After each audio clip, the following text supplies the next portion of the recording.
This 3D product visualization is what we're creating today using Blender.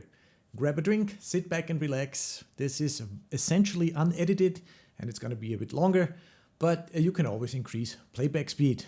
All right, I'm using Blender 4.1, which is currently still in alpha. I'm going to start by using the default cube, going into edit mode, GC1, just so that if I look at it from the front view, the origin is down here, and now I can hit N, and in object mode, I'm gonna scale this to 18.5 centimeters tall, because I know that the bottle is 18.5 centimeters tall. Let's do 2 centimeters. 2 centimeters. Okay, so this is just so that I can scale the image that I'm gonna bring in now, my reference image that I took with my phone, just a little snapshot, and I can just drag that in here, hold down Control, and it brings it in as an image empty. Right, now rotate 90, and now we have to adjust this so that the scale fits. Okay. And what I'm looking here is actually, I'm looking here, right? So I'm not looking down here because this is that ellipse and I want the center of that basically. Let me delete that. Okay, scale. Yeah, like this. Bring it up a little. Let's see. Does that look right?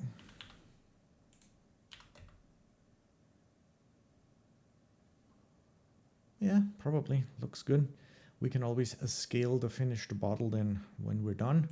Also, I can tell that I need to rotate this.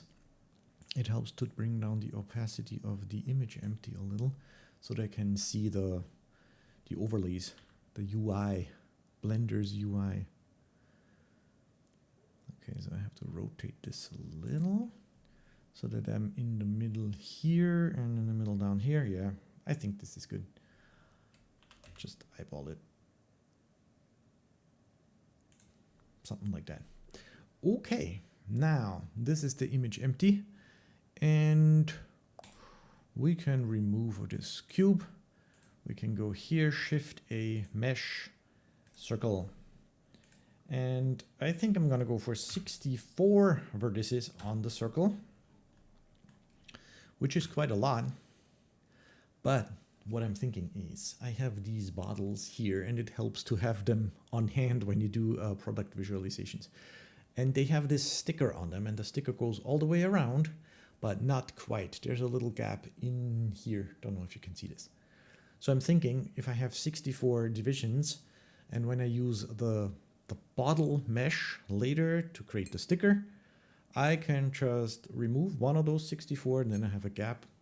So that's my thinking here. Okay, now in edit mode, I'm gonna bring this way down. So we're gonna start down here with this little, the bottom piece here, which is it just goes in a little, and then we can extrude a C and bring it out, extrude C, bring it out some more. And then it looks like we have to go out like that, and then back in here, and then we go here where the label starts. Oh, actually we want the label to start up here. The perspective, when you take a reference picture, is always throws you off a little. Okay, now I'm doing just regular good old sub-D modeling here. We could also just model the outline and then use a spin modifier. What is it called? Screw modifier to rotate it around. But you know, sub-D modeling is fun too. So let's do it this way. Extrude C. This is always the same. Extrude on the C. go somewhere, GC, bring it up here, scale in, then extrude, C, scale, bring it out, EC, let's go here, scale, bring it in, EC, go here, scale, EC. I probably need this, okay. And then let's just do this like that.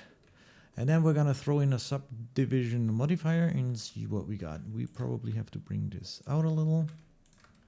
This one too, to get this curve here.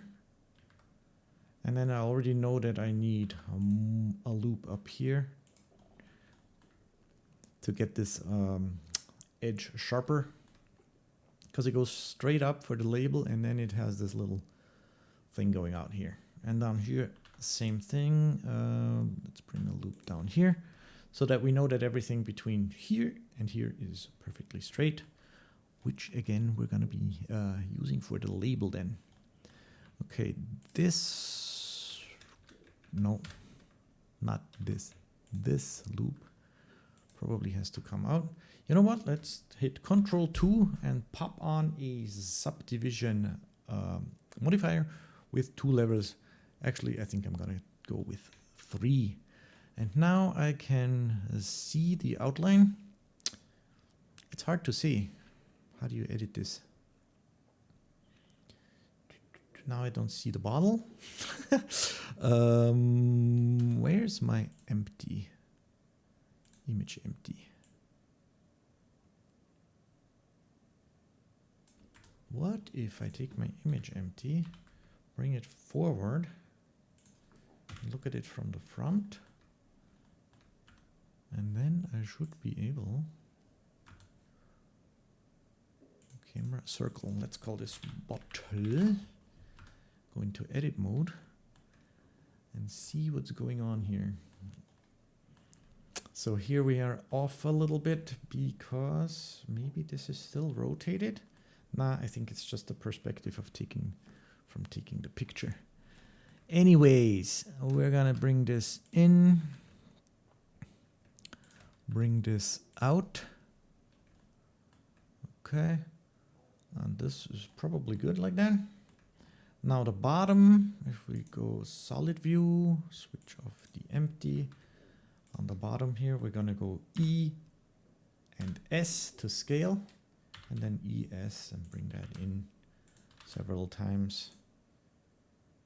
Yeah, let's fill it off with F. You fill the face. So now the bottom is closed. And on the top up here, oh, we're gonna have to look at the outline here. Let's look at the empty. What does our bottle look like? Okay, so this guy has to come in a little.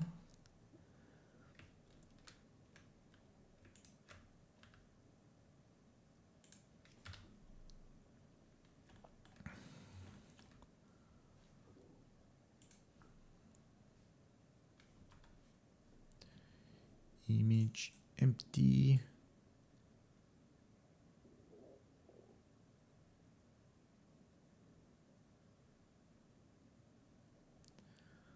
Yeah, the perspective doesn't help because I can't just put it in the background and model it.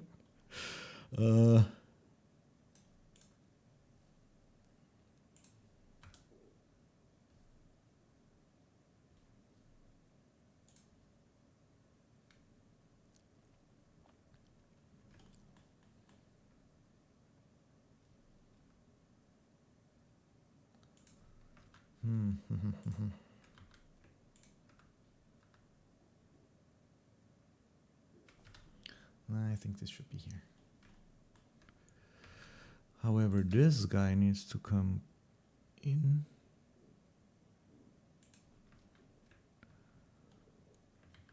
Maybe I need to move him up. Maybe I even need to move him up a little. Right, so we have the outline going here and then here. So my mesh is in here, but because of the subdivision modifier, we get this nice curve. This is nice. Up here, we're definitely gonna need another loop to bring this in. And then what do we have here? Okay, so this loop definitely needs to come out. This loop needs to come in. So we get this. I hope this shows up on the YouTube video. I'm looking at this outline here. Looks like this even needs to come up more. And then I have that. Whoops. And then what do we have here? Bring that out. Bring that out. Maybe bring that up. Okay, and this is the end of the bottle. Now let's hide the empty. Go into solid view, shade smooth. Now for the thickness, I'm just gonna add a solidify modifier. Set that to 1 millimeter, and with the offset, I'm gonna extrude it or solidify it towards the inside because I modeled the outside. Okay, now I think the bottle is complete, and I always like to go right into rendered view to see what I got. I just like to work with a rendered view on the side. So let's go to cycles, GPU, experimental, of course. And then what do we have? We have this camera, Alt GR, rotate 90. Hold on.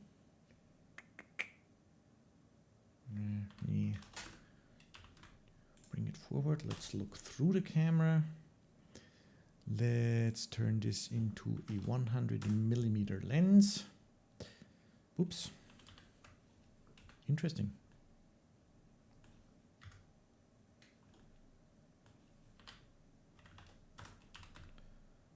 Okay. I'm gonna set this to a square.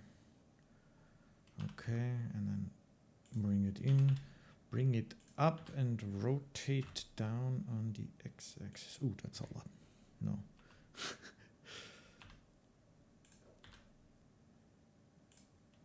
Probably even more. Okay, like that. I don't know. Maybe up a little more. Rotate like that. And then we just need some glass material. Also this lamp here, I'm gonna turn into an area light. Bring that down. Put it over here. Turn it into a disc. Rotate it so that it looks or shines onto the bottle. Disc 1 meter in size. See about the brightness. You know what, we're gonna need a material, and also before I do the material, I want to create a little bit of a backdrop. So I'm just gonna add a mesh plane, go into edit mode, number 2, which is edge select mode, extrude C, make a little wall, then select this edge, Control B to bevel it. And then with the mouse, we'll give it some roundness. And then also we go right click shade smooth by angle. So now we have this awesome seamless backdrop. It's quite huge, but that's okay. Now this light. Let's see, maybe we have to bring this. Now let's do the glass material first. So bring this up. Look at the bottle here. Hide the camera because that's always in the way. Then go to shader editor, create a new material, glass, and just get rid of this. Shift A, shader, glass. That's exactly what we want. And then for the roughness, I'm gonna go 0.02 maybe, just a little bit of roughness. Okay, this looks cool. Now the background also needs a material. So let's call that a seamless. You know what? This should be seamless also. And here I'm just going to bring this down to something I don't know, medium gray. So bring that over like that. Okay. How bright do we want this key light to be? Maybe we should bring it forward a little.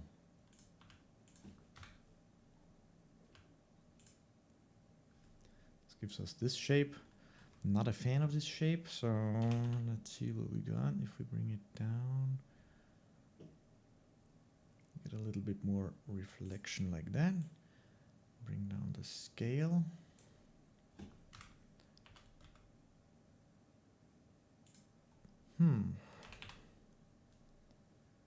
What can we do here?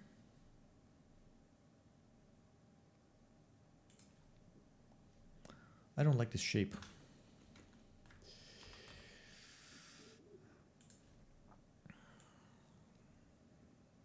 So let's bring it down to, let's do 0.5 and then move it up on the z-axis. We should be getting some reflections here.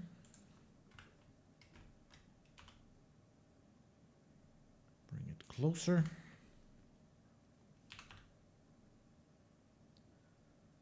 Bring it down like that.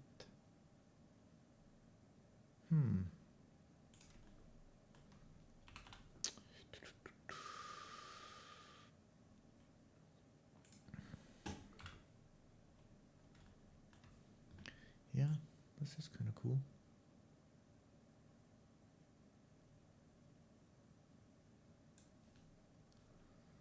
It's a bit big. But if we bring it over to the side a little more, we get this kind of reflection. Yeah, that shows off the shape of the bottle nicely. And then of course we're going to add another light, Shift A area light, rectangle, bring down one side, and then G arm, put that over here, just to get more reflections like that.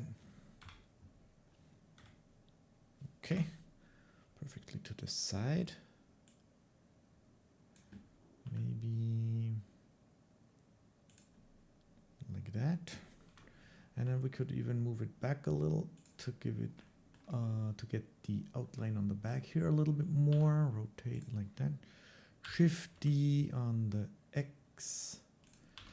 Probably want this over here also. Now these lights, they do not need to be very bright, and they aren't, only 10 watts. This one is 50, okay. We could add colors if we wanted to. If I bring that in a little more, then I get highlights on here also.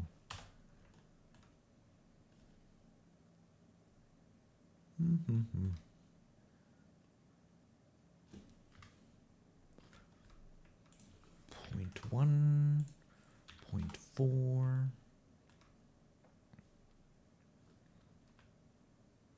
So I'm only looking at basically at the highlights and shadows now, moving these lamps around a little. Maybe this one could be even thinner, which means we move it more towards the back. And then also, I think since I'm looking down at it, we're not really getting any reflections down here. Could probably fix that by bringing this in closer, but then we get it into the shot. That's not good either. Maybe, where's my camera? Maybe I'm gonna move the camera down a little more. Put that in the middle. Okay, what is this?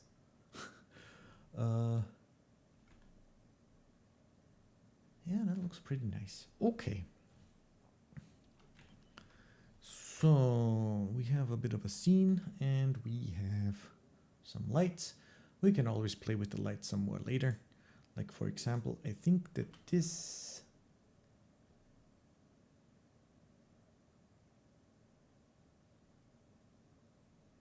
is probably still way too big.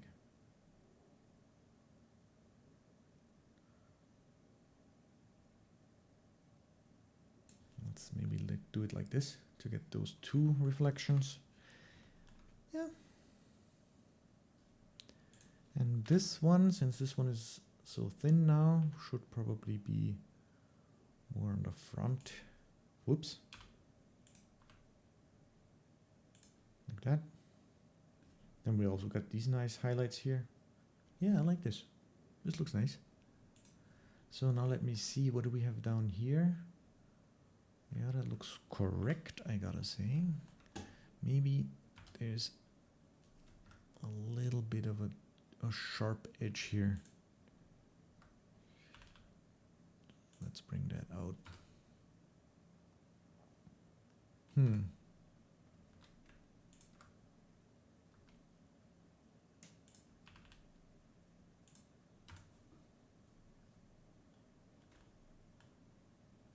Okay, so now the bottle is done. Please like the video and subscribe to the channel so you don't miss any upcoming tutorials.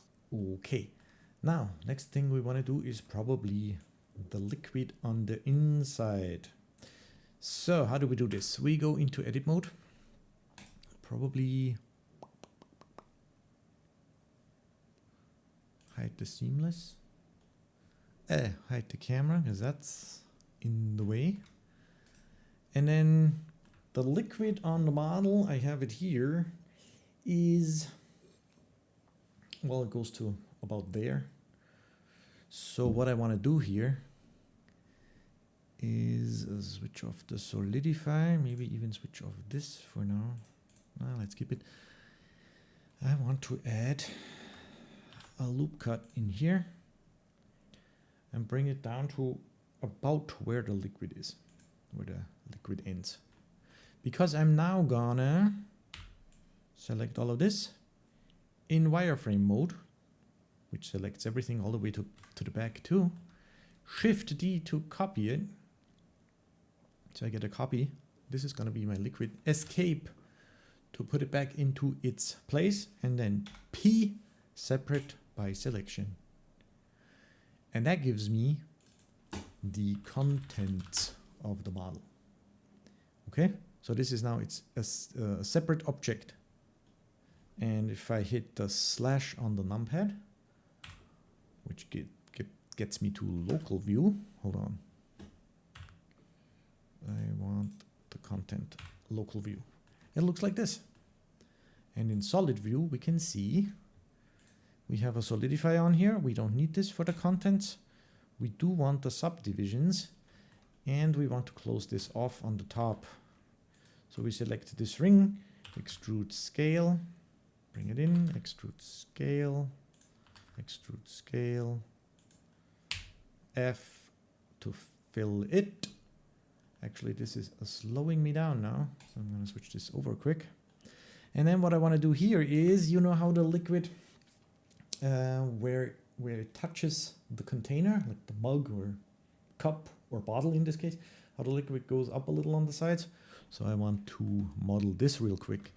And I think I'm just gonna bring this up a little bit so that we get this like that. Is that good?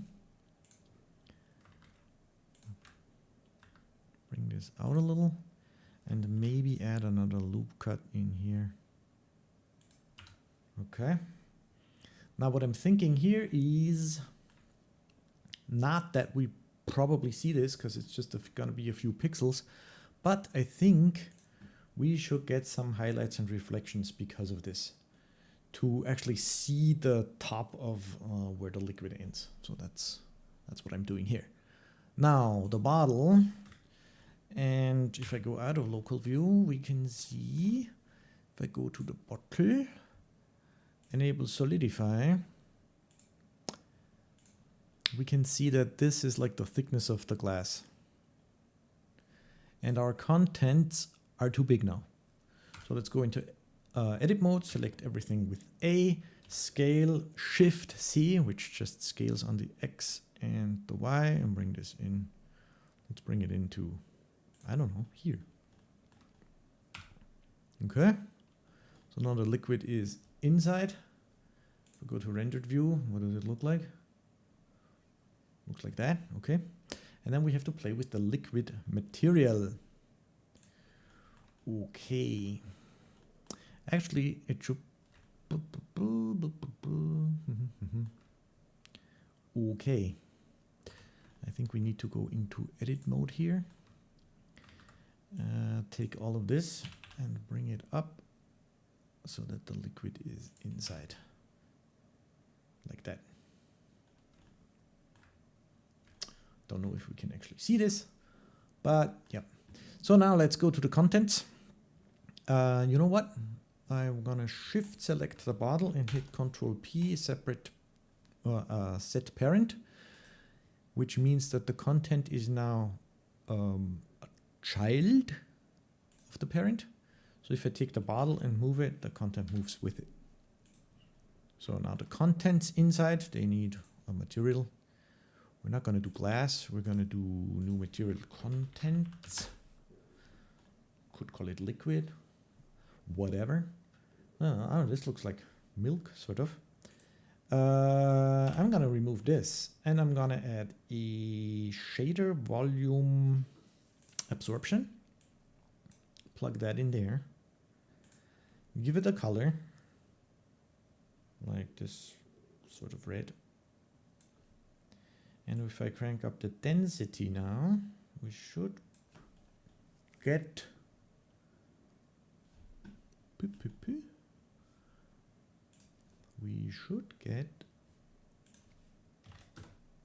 some liquid. 15, 10. I don't know what does it look like. Where's the camera? Over here. It looks like this. We can pick the color later and the density, but I want a little bit of reflection up there. And that is why I'm going to actually add a shader, a glossy shader for the surface.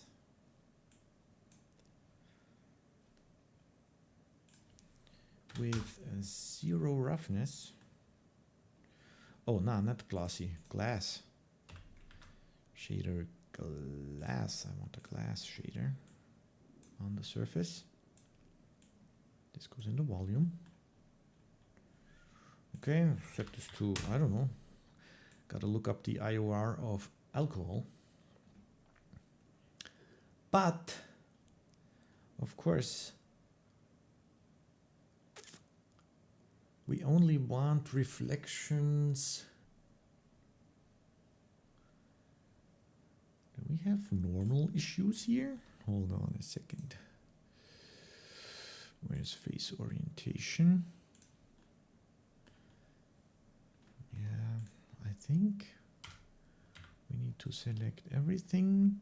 And we can go Alt-N to recalculate the normals on the outside. Yes, this looks much better. You can also go mesh. Where is it? Normals. See, Alt-N gives you this menu. Okay.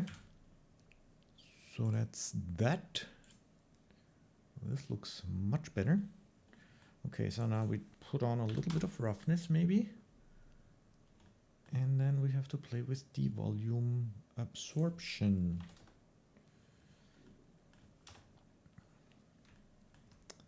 So this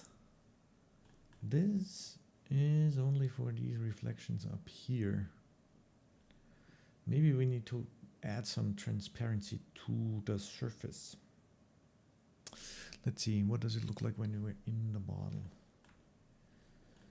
Okay, how about way more density here?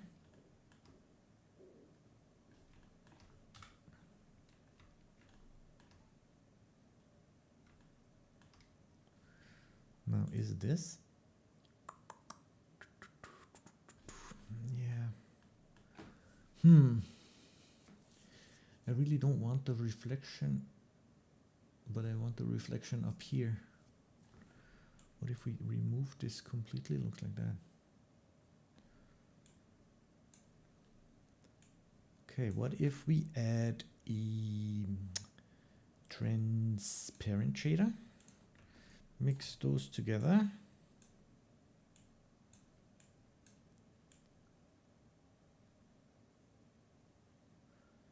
Just to remove, you know, this will be glass, and this will be transparent. And if I go here,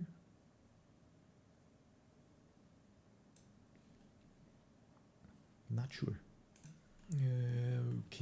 Okay. So if we look at it from this angle, this actually looks pretty cool. So this is probably not the right color yet, but that doesn't matter. Thing is, I don't like this, and I think if we look at it this way, we don't have that. So this must be the reflection of my super duper background here. So how about I go into edit mode here and bring that forward to like here. Yeah, that's it. So it's just, we're just looking at all of this stuff. So how about I take this whole thing and bring it in. I can bring it in all the way to here, just outside of my square that I'm rendering. Then it looks like this. Now I think I need to bring this down a lot.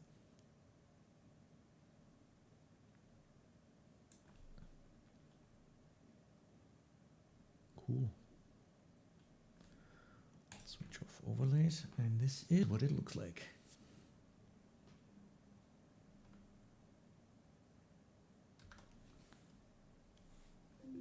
Okay, now, oh, this is huge. Okay, now of course we're gonna have a label on here, and then this probably looks a little bit nicer. So next thing, let's do the bottle cap. Again, we take the bottle, go into edit mode, and I'm gonna take this edge, Shift D, Escape, P, separate by selection, call it cap, then Shift select the bottle, Control P, set parent to, so the cap is now also a child of the bottle. Now we can go into the cap, select this, extrude C, what does this thing look like? What does this thing look like?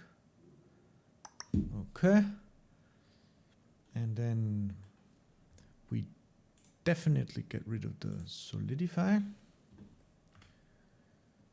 Maybe extrude C, bring that in. Extrude scale, extrude scale, extrude scale. One more, extrude scale, and F to fill it.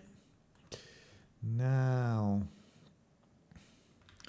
I think I want to take this down a little, and this one also.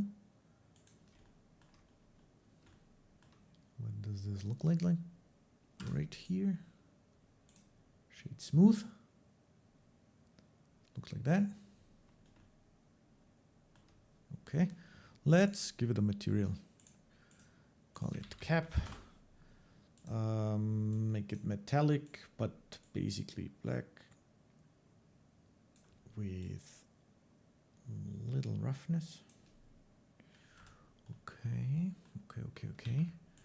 Now this could probably go out a little, like that.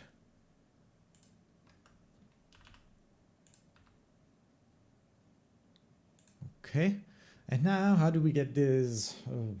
I don't even know what to call this. Well, an easy way to do this is to get this edge selected and then go select, checker, deselect, which deselects every other one. And then I think I can just go scale inwards. let's see, this is too much. Okay, so actually the whole thing has to come out. And then we do this again, select, checker deselect, and bring that in. Okay, so it looks like this. Now this should actually go further up. Okay. How about that? How far does this go up? Yeah. Yeah, that looks pretty cool.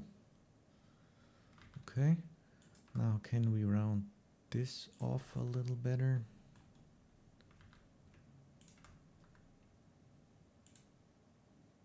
Like that. And it's pretty flat on top, but we could take this, switch on proportional editing and bring it, hold on, where's my ring for the proportional editing? GC.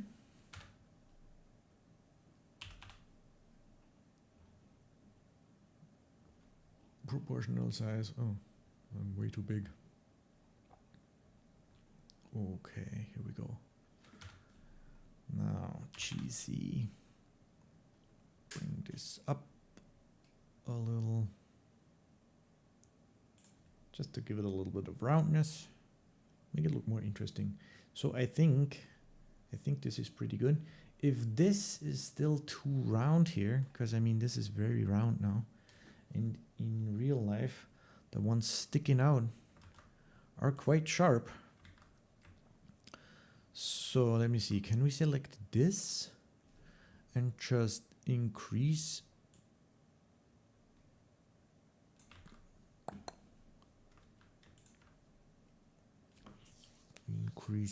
No, I actually want to increase these. Oh my God.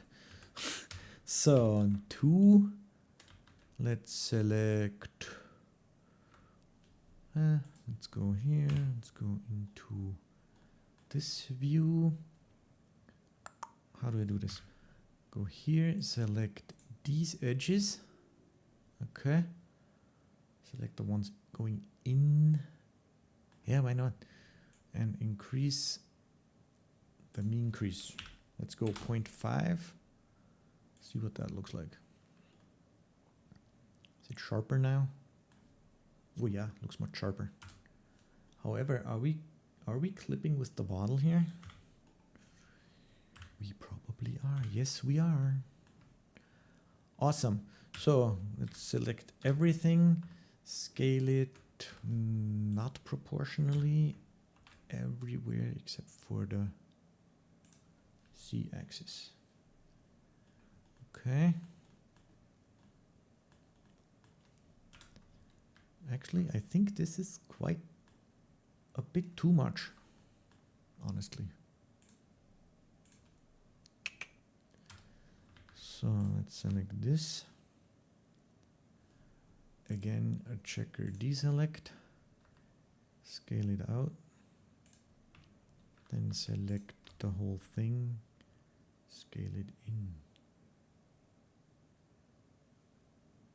Just so it's not clipping. Yeah. Okay. Now the whole thing, bring it in. And we have a bottle cap. I think this is good. Okay. Very nice. Does it look like this? Sort of. I think it's a bit taller. I think I'm gonna scale it on the Z-axis and make it a little bit taller. And then bring it up a little. Okay. All right, I'm back.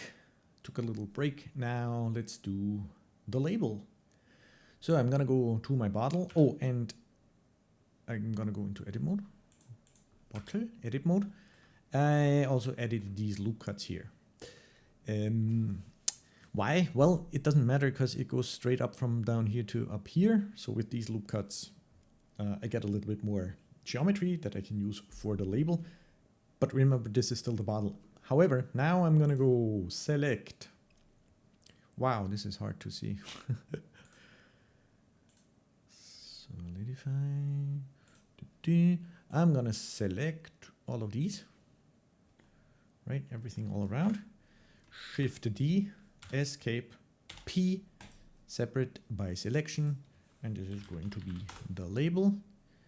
And if I go out of edit mode and shift select the bottle, Control P, set parent to, and now the label is also underneath the bottle. Okay, in solid view, I don't even know if I need a solidify. Probably add a 0 here to make it really thin, the label. Then go into edit mode, scale everything out just a little bit. Maybe even scale it on the C to bring it up like this. Okay, this is going to be my label.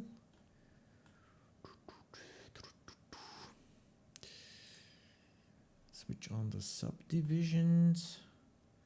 And then this label has... Why was that off? Now this label has goes all the way around, but it has this gap in here where the sticker, the ends meet, has a little gap. And this gap is not quite, so if we look at it from the top, it's not quite all the way over here, it's more like over here. So if I look at this bottle from the left side, and I go into edit mode, go to edge select mode, I think I'm gonna be cutting maybe here. Yeah, let's do those. So I select those edges. Why isn't it selecting edges? Well, select those edges. Okay, select those. Then X and go delete edges. And that should cut away that and leave me with a gap. And also, because of the subdivision, I get this round thing here, which I'm not sure if I want. Probably not. Let's disable this and let's disable the solidify for now. So this would be the label now. Now we're gonna have to create a new material. Call it a label. Principled is good. Okay, roughness pretty low. And it's gonna be a black label. I have a texture and I'm gonna bring that in right now. What does the gap on the side look like?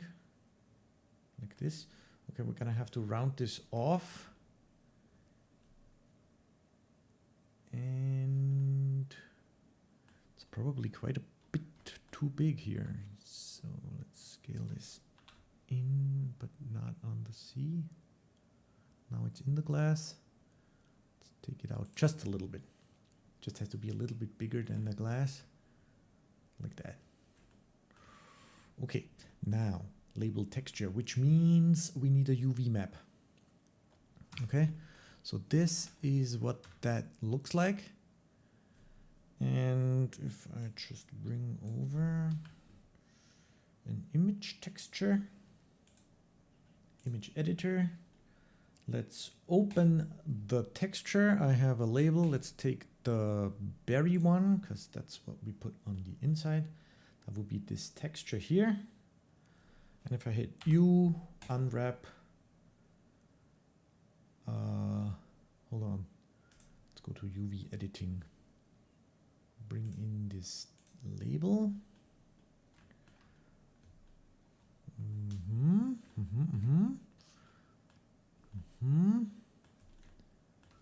Let's go to textured view. You know what? I think I'm gonna have to go to my shading, select this, Control T, which gives me UV, a mapping node that I don't need.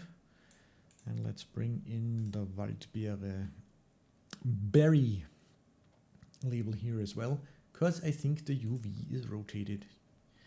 And yes, it is. So select everything, rotate 90, negative.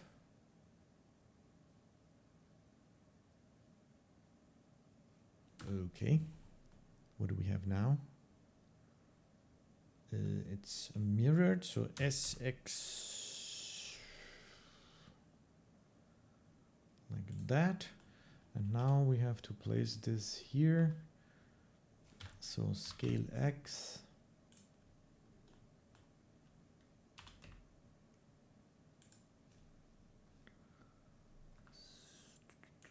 Let's see. Bring this out like here.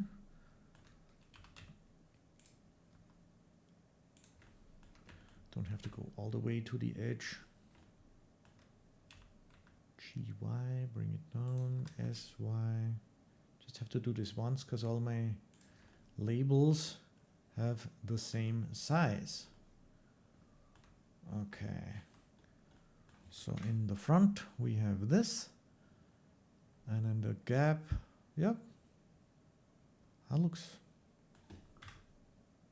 pretty good actually. This is not quite in the middle. So maybe we want to cheese X a little, as long as this is still on here. That looks fine. Okay, let's go back to this view. What does it look like? Like that. Okay. Now, if we bring the roughness down all the way, this dark gray with the principled is a bit gray, I have to say. I want this to be darker. So I think I'm gonna turn the label. Does this have some sort of metallic? Yeah, nah. It's not metallic, but I'm gonna make it metallic. And a tiny little bit of roughness. So now we have that. Cool. Cool, cool. Now we lost a bit of saturation. And for a product shot, I mean, this is probably physically correct. Let me see what we have for color management settings here. We have AGX, which is probably not the best thing to do for product shots where you have, you know, where the colors have to be right. So let's see, what does it look like in standard?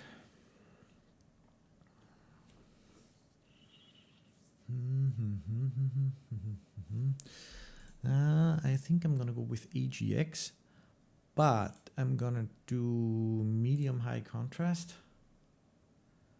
Okay, and then I'm gonna fake the saturation that I'm losing here. I'm gonna add it back in a little bit with e-color hue saturation. I'll bump up the saturation a little bit just to get some color back into the label. You know, some saturation. Okay, cool. We have a label. Now, just as a quick side note, how do you get those labels? Well, I have a PDF with all the labels in it. So this PDF has 4 pages, and these are the different flavors. So now you just open this, close up everything like that. You just screenshot this. If you have a 4K monitor and you screenshot it, you almost have a 4K texture. Another solution is to use GhostScript. You can download it from ghostscript.com. It is a command line tool to manipulate, create, I don't know, modify, I think even sign PDFs. And it has a feature that allows you to create images from a PDF. So you can create a JPEG or a PNG or a TIFF from a PDF. And if you have 4 pages like I have here, this might actually be the better solution. Now for my original render, I actually did the screenshot thing, but I want to show you how you can do this with GhostScript. So all you need is a command line tool. First you download and install GhostScript. And then you go to the folder. And then you just go GS, which is GhostScript GS Win. And you can already see here is the entire command. So gswin64c, which is the command line, exe, and then no pause, which just means create 4 images out of the 4 pages without any user interaction. What do I want to create? Well, we could go and do a PNG16N. So you can look up in the Ghostscript documentation, there's different devices, render devices. And then you just go label, and we want PNGs. Resolution should be 900. Let's get rid of this real quick. So this is the DPI. So this will be a resolution of 300 DPI. -f labels PDF just means read that PDF, generate PNGs from every single page. And if I hit enter, I have a typo in here. It is PNG16M. See, it generated 4 PNGs now, called label 001, label 002, 3, and 4. Right, so if I open this up, this is 100% zoom now, so you can see this is actually quite small. Also, if I set it to 300%, we can see that we do not get any anti-aliasing. Okay, that is just how the Ghostscript thing works for PNGs. However, we can do something like, let's render it to 900 DPI and then bring it down to a third of the size, -d, down, a scale factor is a 3. Let's render that. Let's go back to the images. Now let's look at that. What do we have? Looks like this. So it is, again, this size. It's not even 4K. Way not 4K. This is like 2K. And if I zoom in now, we get a little bit of anti-aliasing because we actually rendered it to 900 DPI. So big image, and then scale it down. Another way to do this is to do gswin64 -d no pause -s device is TIFF 24NC. Okay, and then we do the -s output. Output file is again label 03d.tiff. This is just a placeholder which says take the page number and format it with 3 places, 0 padded. So you get label 001, label 003, and so on, .tiff. And then we go, you know, the images are quite small, so we actually want a resolution of 900 DPI, and the TIFF device of Ghostscript has a feature to do anti-aliasing, which is -d text alpha bits is 4, -d graphics alpha bits is also 4. And what else do we need? We need the PDF, which is labels.pdf. So let's see if that works. Oh, it opened a window here because I used gswin64. You can go C for the command line version. Let's do that again. Okay, we get 4 pages. And what do we look like? Where are the TIFFs? Here's a TIFF. Okay, so this is much bigger. And it's also nicely anti-aliased. So that way, with Ghostscript, you can create images very fast. Once you have that command and you know what to do, just save it somewhere.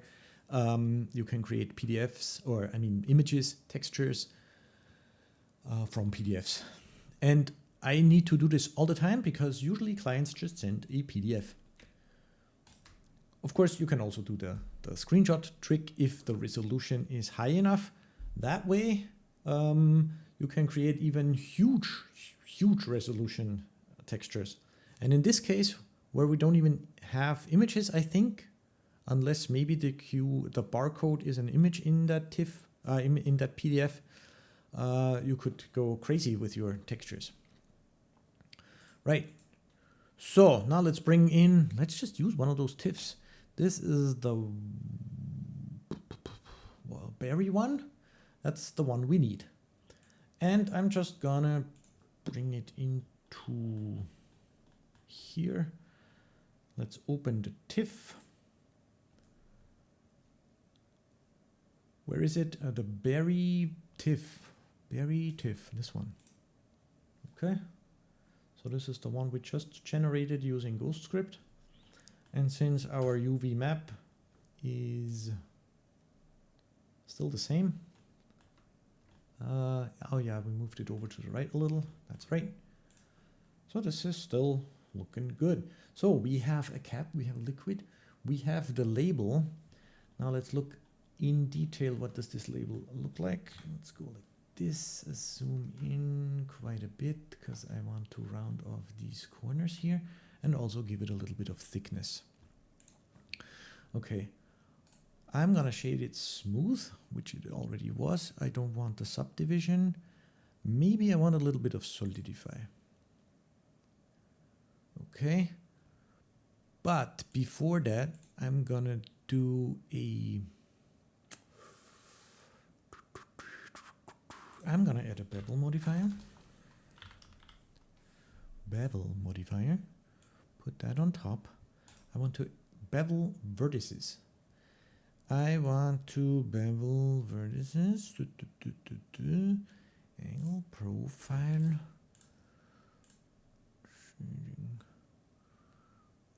Width 10% absolute. Hold on a second. Limit.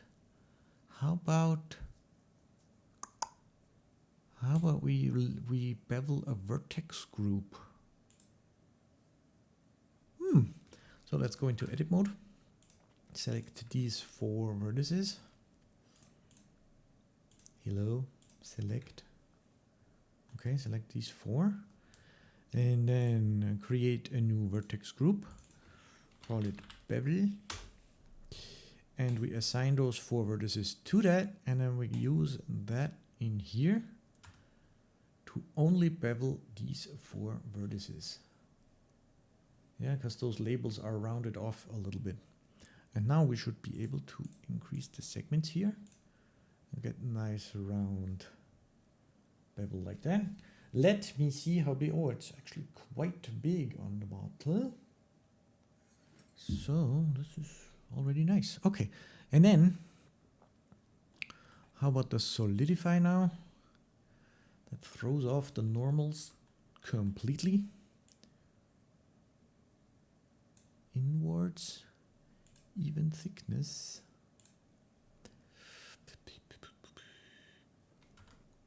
Why is that?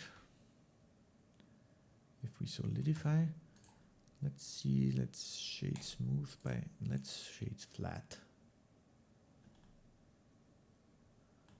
How is the thickness? It's quite thin. Maybe we should do a little bit more thickness, just so that it touches the bottle. And okay, now if we go back to shade smooth, we get this. I don't like this.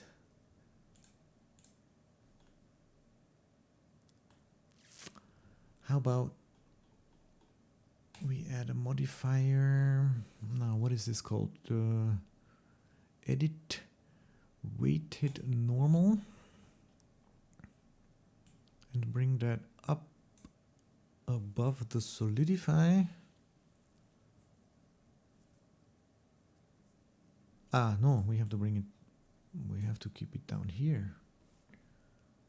So we have smooth shading, and we have super nice normals. I think, I hope. Yeah, I think it looks good. What do you think? Let me know in a comment. Save. Now this actually looks a bit much, I have to say. Maybe like this. And then for the content, what does that look like? It is actually much pinker, I have to say. So let's play with the hue. Let's go over towards the pink some more. And the density is probably go back down to 80. Yeah, I think this looks actually very similar. Okay. Well, that's the bottle done. Now, even though in here we cannot see any bubbles, for a product shop, like for an online store or website, you would want to add some bubbles inside just to show that it's actually carbonated. I mean, it's a gin tonic after all. So let's add some bubbles. How do we do that? We could add a particle system here, or we can use geometry nodes. What shall we do? Let's use geometry nodes. It's probably more work to set it up, but anyway, let's do it. Okay, first I'm gonna model a bubble. That's just a simple sphere, so Shift A, add an icosphere. This is huge, so we'll scale it down, and also we move it out of frame here. So on the side here we have an icosphere. Now we're gonna place that inside of our content. So we gotta go to the content. We go to geometry nodes editor, add a new geometry node 3. And inside of the content, we are now gonna distribute some points. So let's go point, distribute points in volume. I don't know how many, we'll see. And then we're gonna instance onto points, instance on points. What do we want to instance? This icosphere, where did it go? Let's call it bubble. Bubble, okay. And in the content here, we're gonna drag in the bubble. And the geometry is what we want to instance. Now, oh, of course, now we got rid of our liquid. So we actually need a join geometry node. We want the liquid and we want to add the bubbles. That's gonna be our geometry. What if we just want to look at the bubbles? Can we see any bubbles yet? No, because we probably need super duper high density. Oh, and also, this is not a volume, which we can see here. Input geometry has unsupported type match.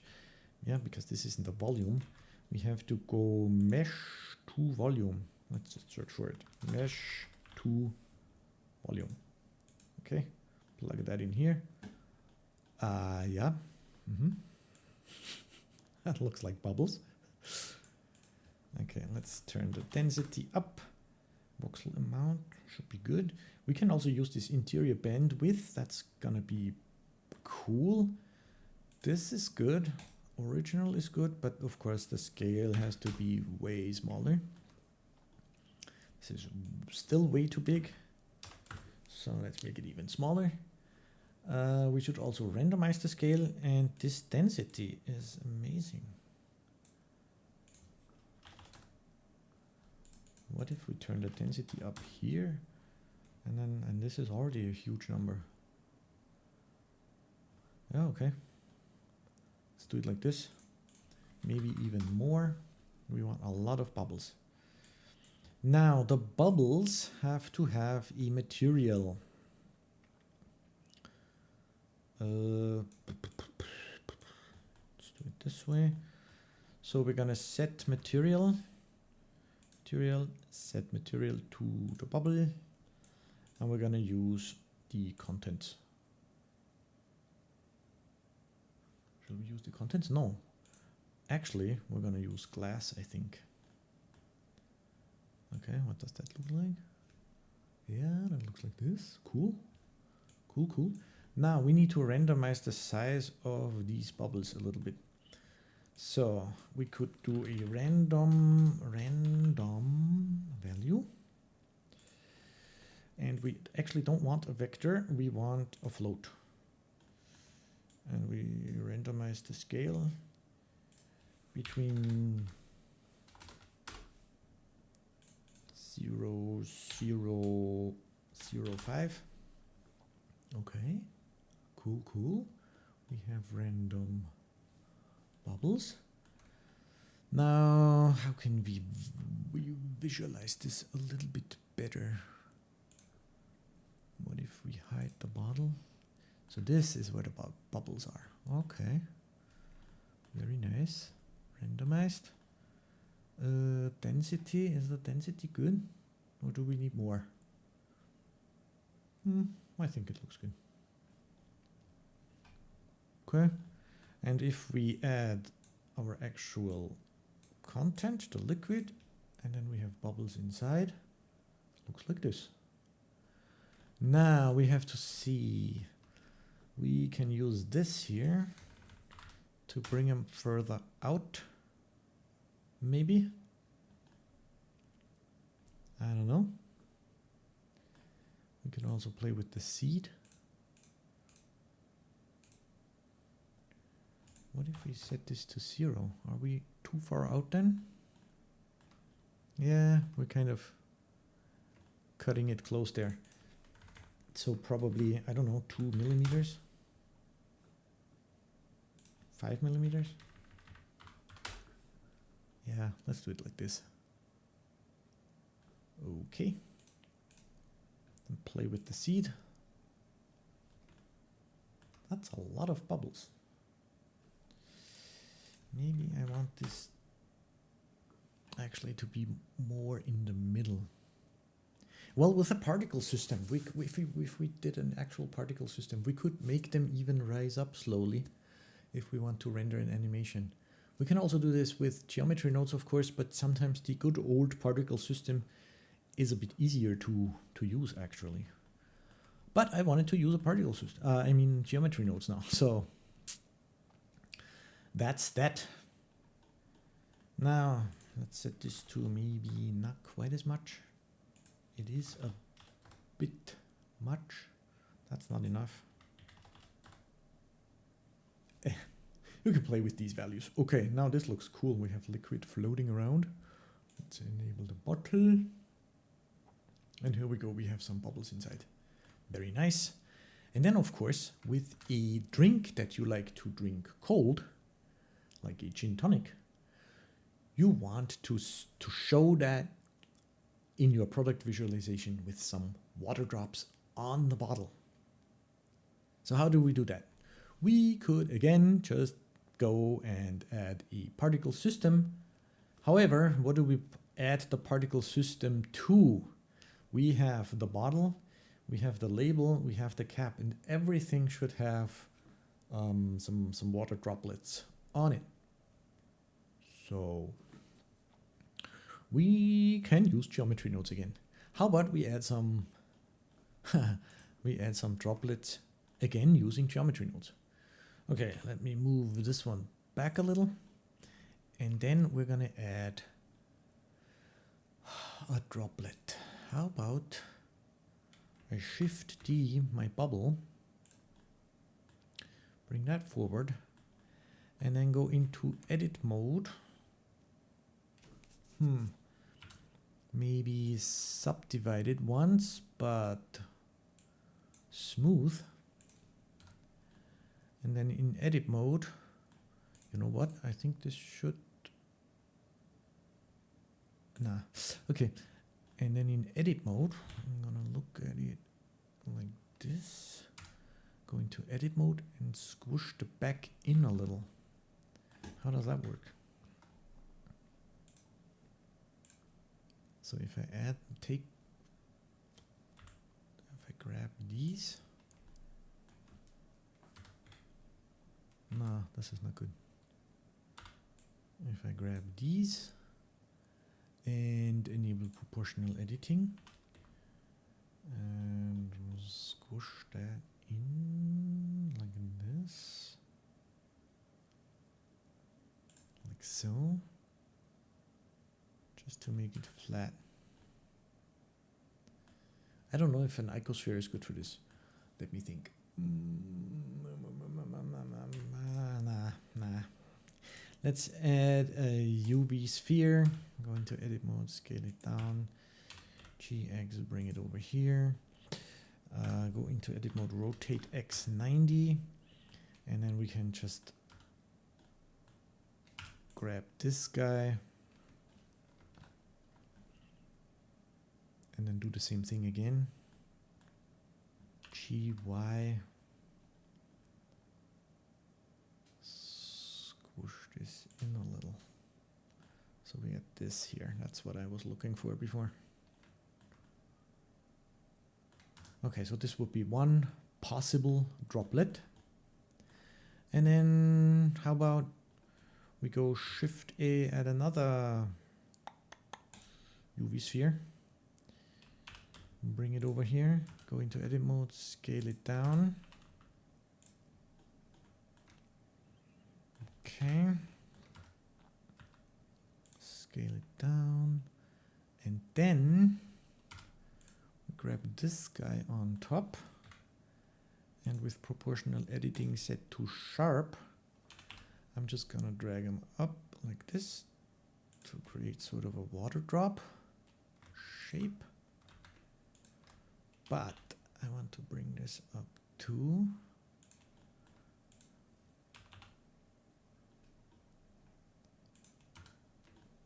something like that, maybe.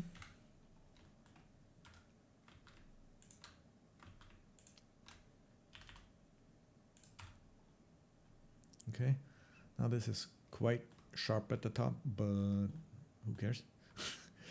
And then again in the side view, I'm gonna bring this forward to just squish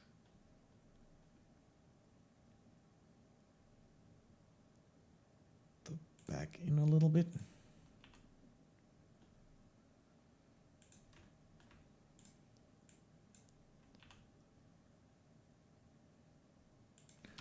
It doesn't matter. Looks like this. It should be around like this a little bit, but yeah, so we have that.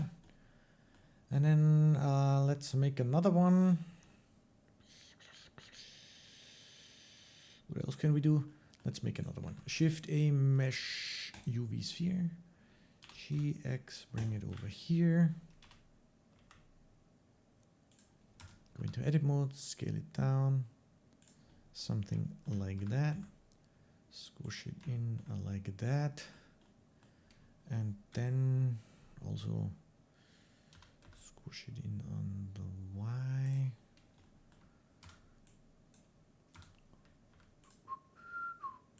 Like this.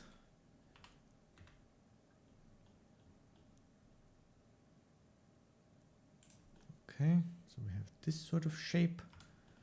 And then what else could we do with it?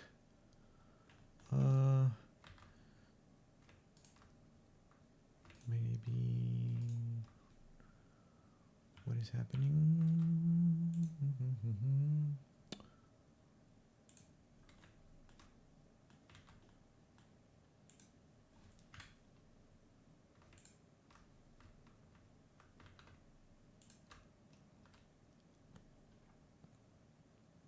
Maybe make it like this. Okay, so now we have 3 types of possible water drops. You can spend a lot more time with this. However, in this one, yeah, well, perfectly round is okay. And maybe I want to make this one even taller. So scale on the C, sort of like that. And then scale in like that.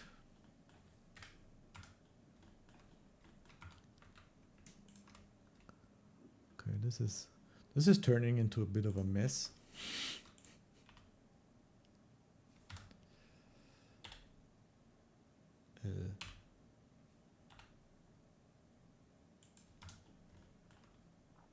Whatever. That's what it looks like. And now I want to place these onto the bottle. So let me just take those 3 objects. No, this one, and this one. Move them to a new collection. Call it droplets. Droplets. Okay, here we have the droplets. And now we're gonna, how do we do this? Shall we do this on the bottle? On the bottle?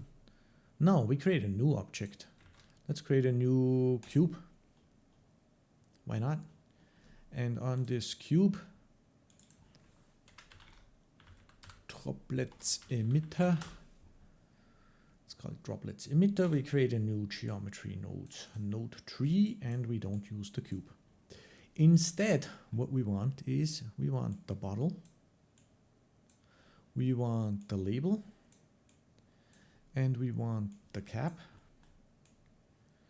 Then we join all that together, which gives us a geometry that consists of the bottle, the glass, and the label right here. And on here, we can now distribute points. So let's do that. We go point, distribute points on faces, and we use that. Random, what does that look like? Okay, got some points here. Density, crank that up quite a bit. Okay, so we have the points. And then on each point, we want to instance something. So instance on points. And we could just instance one of the droplets. Let's just start with one of the droplets. Hold on. Where's my cube? Cube droplets emitter. Instance. Does that work like that? I don't know. Let's bring in the sphere. Let's call this droplet 1. Droplet 2. And droplet 3. Having everything named sphere is kind of a little bit confusing. So geometry, let's instance that on there, which is way too big, of course. So let's bring it down, and we have some droplets on here. What material does that to be? Let's do glass again. So material set material set material. Let's do the glass again. We could actually make a new material for the droplets. Maybe we should do that. But yeah, so now we have droplets on here. And if we rotate around, we can see there is something quite messed up about this. Because, oh, this is in the way now. Okay, so let's look at it from this side.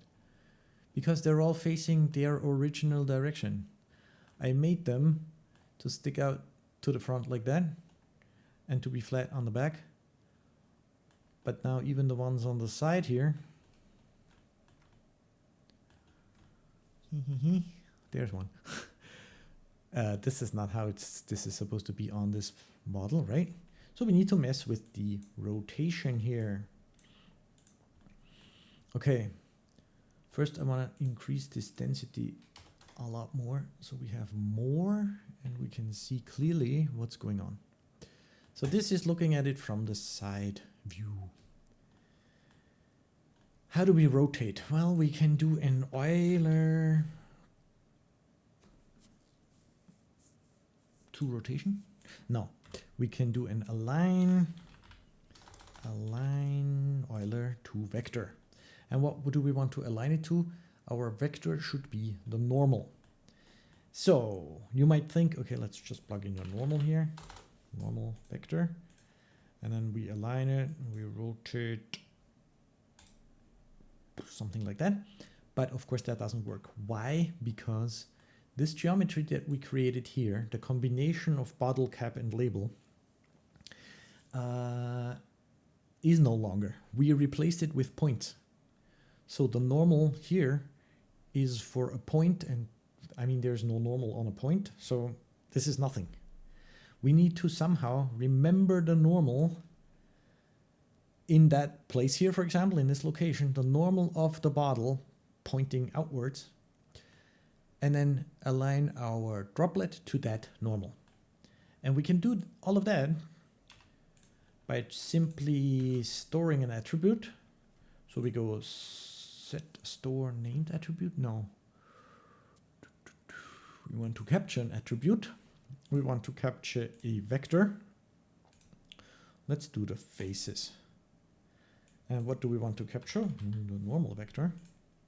To support my channel, visit patreon.com/chrisp, where you can download many tutorial files, including this one. Okay, so now we captured the normal of the bottle geometry in an attribute, and each point here still has that attribute. So now the point knows what the normal was when it was still a bottle. And we can use that down here. So we just use that attribute to align it to that, and now there's all going inwards. Why is that? Let's see. C, a Y pivot C. They're all inwards.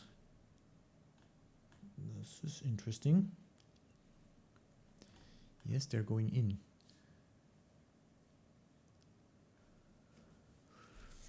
Now, I think I know what the problem is. My bottle geometry has the modifier on it to make it, to give it thickness. And we get droplets on the inside walls as well.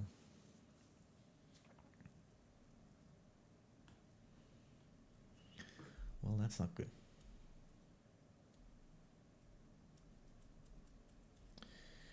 Okay, so let's quickly remove that and work on the droplets down here first. So here we have droplets. This also has thickness. Okay, so how do we fix this? We have to... How about I take the bottle and I shift D the bottle, escape, and call it bottle for droplets. Go into edit mode, and actually up here, actually remove this. I don't want droplets up here.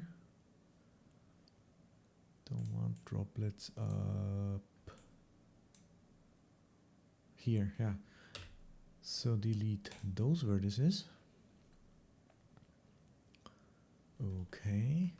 And then also remove the modifiers. Actually, probably want the subdivision. But we don't want solidify, we just want the outer shell of the bottle. And this is bottle for droplets. Cool. Then also, what does this look like? This has a subdivision. This doesn't even have thickness. It probably should, but whatever. And then label. The label also has the bevel and the solidify. I want a copy of this without the solidify. So Shift D, escape, label for droplets. And actually, I want the bottle for droplets to also be parented to the bottle. How do I do that? Shift this, Control P, object bottle for droplets, label for droplets. Okay. And now in my droplets emitter, I'm gonna use a bottle for droplets. And I'm gonna use label for droplets. Okay, and the cap, that's good. And now we have the droplets on the outside and none on the inside, I hope. Let's see. But why? Hold on, label for droplets. Oh, still has the solidify on it. Don't want that. Okay, now we have only on the outside. Cool. However, I mean, they seem to be floating sometimes. Are they floating? Some of them seem to be floating. Like this guy. Don't know why. Anyways, we have an issue here, and that becomes more clear when we add the other droplets. So probably we should do that first. The droplets emitter does not use the bottle for droplets. We don't want to see that, and we also don't want to see the label for droplets. We just need that for the geometry, for this geometry nodes here. Okay, this is kind of cool. You know what? I don't want droplets down here either. So easy now, because I can just look at bottle for droplets. Go into local view, go into edit mode, and select this guy. Hit Ctrl plus on the numpad and remove all of that. So now we only get droplets down to here. And we start up here, which should be underneath the cap here, so none in there. Sticking through. No, yeah, that's just makes sense to me. Okay, let's get out of local view and hide the bottle for droplets again, and then we have this. Now let's go to the droplets emitter. We don't just want this droplet one, we actually want the entire droplets collection. So we can go Shift A, collection info, get rid of this, plug in this. Now this is not gonna work, droplets, because it puts the entire collection, so all three, into each position.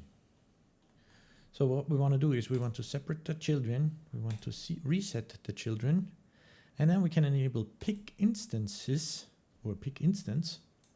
So now we can say, for example, if I take a value, I just want index 0, which is just the round one.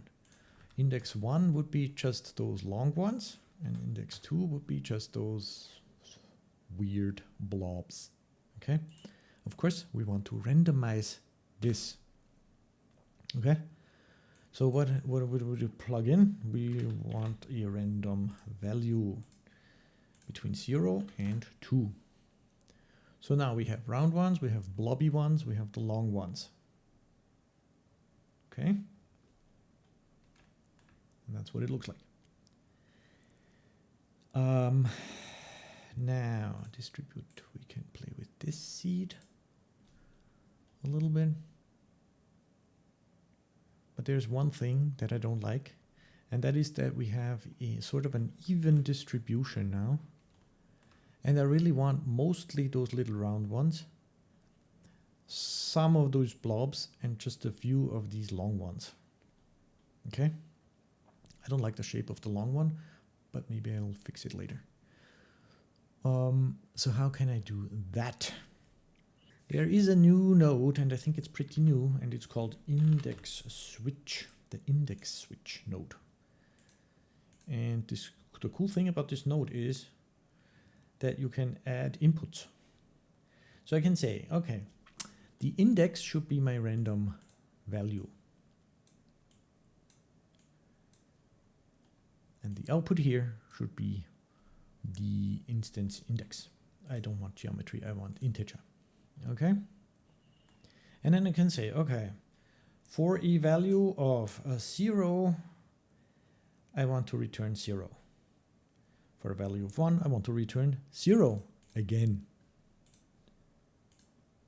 And then I can add items here. Let's just do, I don't know, let's do 8. Okay, so 0, 0, 0, 0. Let's do this distribution. So a lot of index zeros, some blobs. Oh, the blobs is 2. Hold on a second. The blob is 2. The index 1 is this guy. So a lot of these, just very few of these, and then some of these. Okay. And now, of course, my integer random value has to be between 0 and 7. And that should change this distribution to give us a lot of round ones. Many round ones. Is this working? So we have a lot of little round ones. We have some blobs and we have a few of these long ones. Now if we wanted even more round ones, we could go to this node, add 2 more items with index 0, so we get even more round ones. Okay, so this is like a quick and dirty way of doing this. However, we still have the rotation problem, which is very visible here. So if we set this to pivot auto, it works. You know, this droplet sticks to the surface, but it might as well not work. For example, here you can see that these are now at an angle. I mean, with those it doesn't really matter, but with the pointy ones, see this one, it shouldn't be rotated. It should always go just straight down. Depending on the, down here you can see, depending on the geometry, the normal that we get out of here might have some sort of rotation on it. And we don't want that. That's why I set this to pivot C only. But then, of course, up here, they're not sticking to the surface again. And how can we fix this? Easy fix. Actually, really easy fix. You just align the vector that we get here again, but only on the X. Hold on. X pivot Y. Oh, I'm missing this input. We still want to align it to the Euler. And here we pivot on the C, and here we pivot on the X. So we're never pivoting on the Y, which makes them stick to the surface like this. And they're all facing straight down. So even down here, they're not rotated. And even up here, well, this one is kind of on the... Why are they on the inside on the cap? I thought I fixed the cap with the cap's normals. Alt N, recalculate outside. Interesting. Interesting. Why are they on the inside on the cap? What is happening?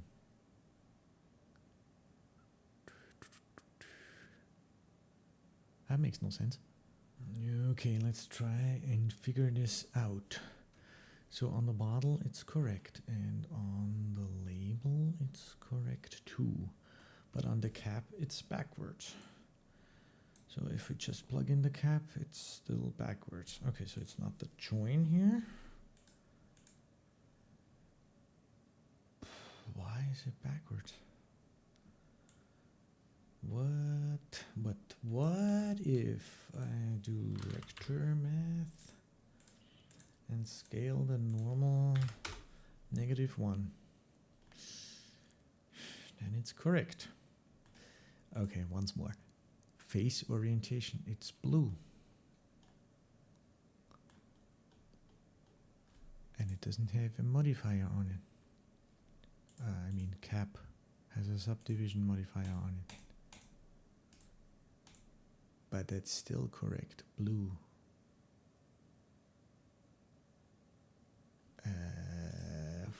Okay. I don't know. Well, that sucks. Because on these, it's okay. And on that one, it's backwards. Hold on. What if I mute this? I'd go in here, select everything, Alt-N, and flip. So now it's on the outside. Which is what I want. What is it? What does this? This would be okay. I think. Okay. Unless I'm completely missing something here. There's something weird. There's something off with this object input. Does it help if I remove this and drag it in again? Does that reset something?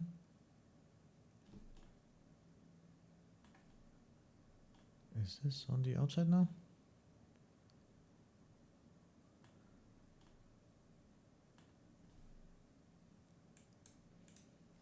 It's on the outside now. Ah, oh yeah, but the normals are still flipped. You know what? I think I'm just gonna live with the flipped normals for now, because I have no idea why this one would be different.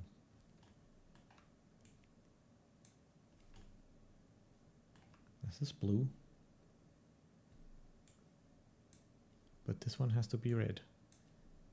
I mean, it doesn't matter because it's a procedural material, and it applies on the inside basically as well. So now we have flipped the inside out, just so we can put the droplets on the right way. Okay, hey, if you know what this is, maybe this is a bug or something, or maybe I have a bug in my brain, but I really don't know. It's why it's backwards. This is so strange. Anyway, okay. So this is that now.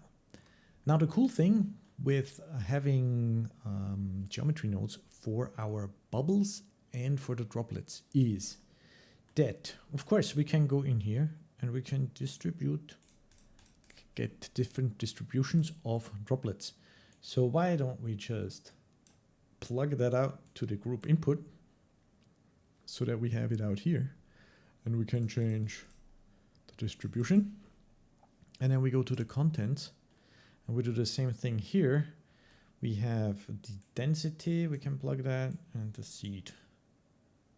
Okay, so we can change that out here too.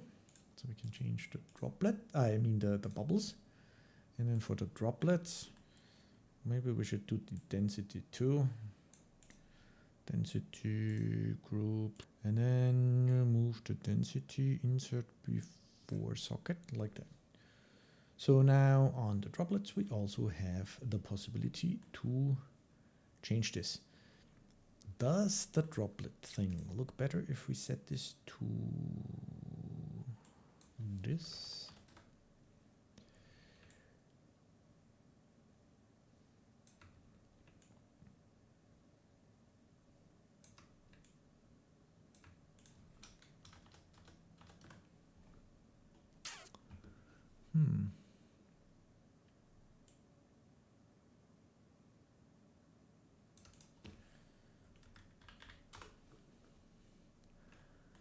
Do we get a better distribution like this? So we don't have any touching? Maybe. Yeah, maybe this is better. Okay. So now we have pretty much our finished bottle with bubbles inside, with droplets on the outside. And now if we wanted to switch out just the label, which could just go to the label, to to the shader editor and switch out this label. Now the other drinks, only the berry one is actually red. All the other ones are clear.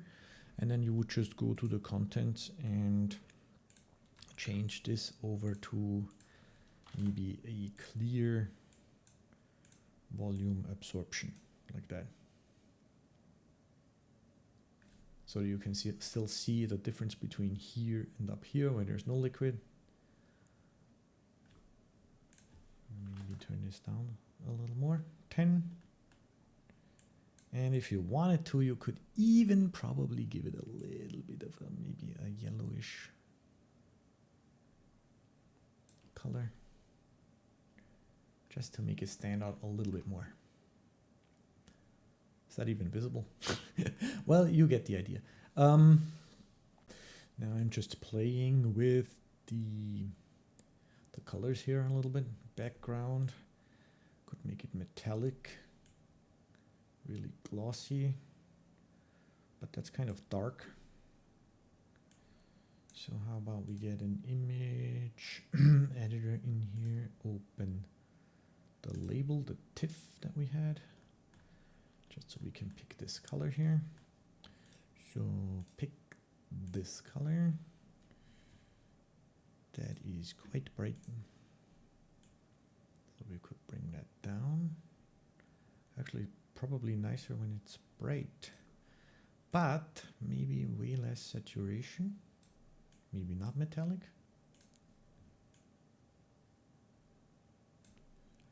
What can we do here? Like that. Yeah. Okay, that looks pretty nice. Let's hit F12 and see how it renders. I have it set to 1024 samples. Yeah, okay. We get the bubbles on the inside. Get the drops on the outside. Actually, the drops on the outside are now glass. I said before that we should probably have a separate material, sort of a water material. Let's just make a water material, water, and assign water, and then in the shader editor, let's do a glass shader. That's for the glossy reflections.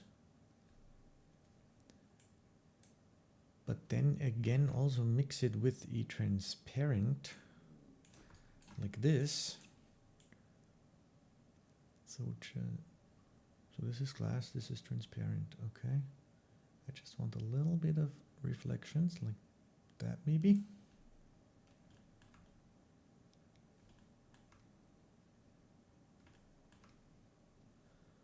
Okay, let's do 0.5. And then we add a volume absorption on the inside with some density.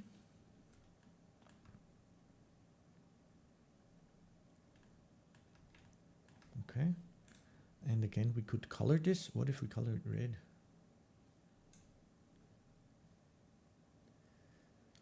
Is this working?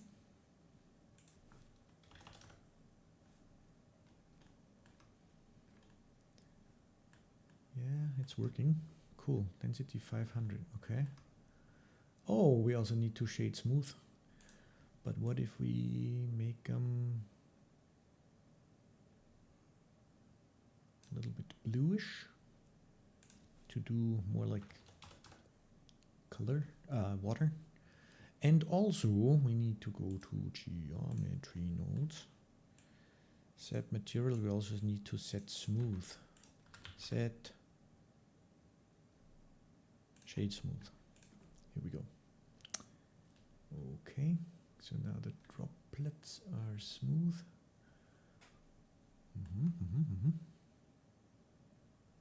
The bubbles on the inside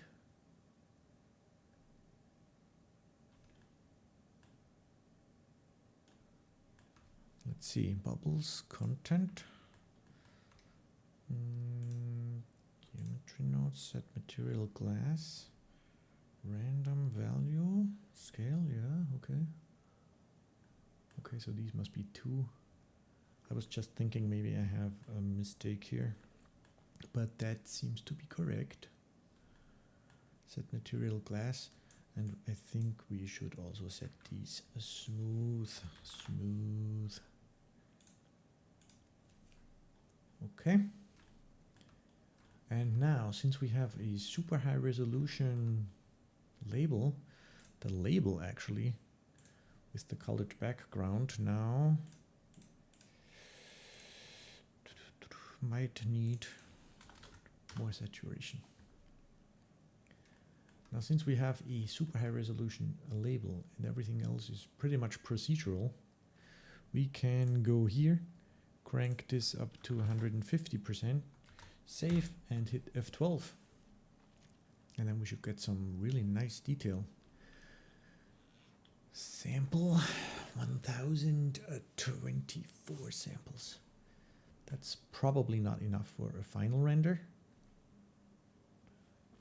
Those caps, yeah, they're actually very shiny. Yeah. Looks pretty much like that. Now, of course, if you were to render a sort of a product, I mean, if your goal was to render something photorealistic, you would add imperfections, like maybe some fingerprints or smudges, just some subtle imperfections to the glass. This is now perfect glass. And actually, these bottles, they do have some bumps here from manufacturing. They have some seams down the side. They even have some text and some braille stuff on the bottom here, so you know that this is, it actually says 200 milliliters and stuff like that in the glass. Of course, we didn't do any of that now. We have like the perfect bottle right now, which might be good for, you know, product charts, Amazon, online shops, for that kind of stuff.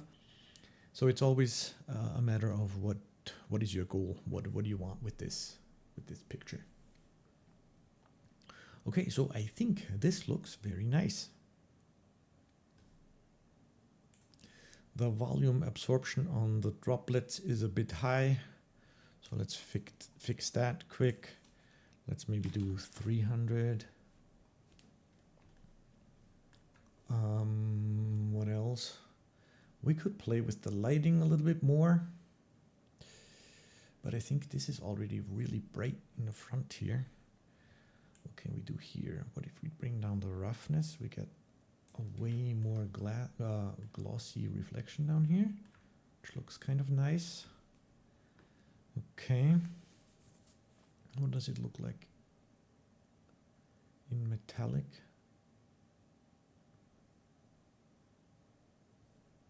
Now the brighter background is better because this should be the actual color of the product. It seems to me that this is even still a little bit more purple or pink. So content, and this is already pretty pink, but we could go even more pink and then maybe increase the density.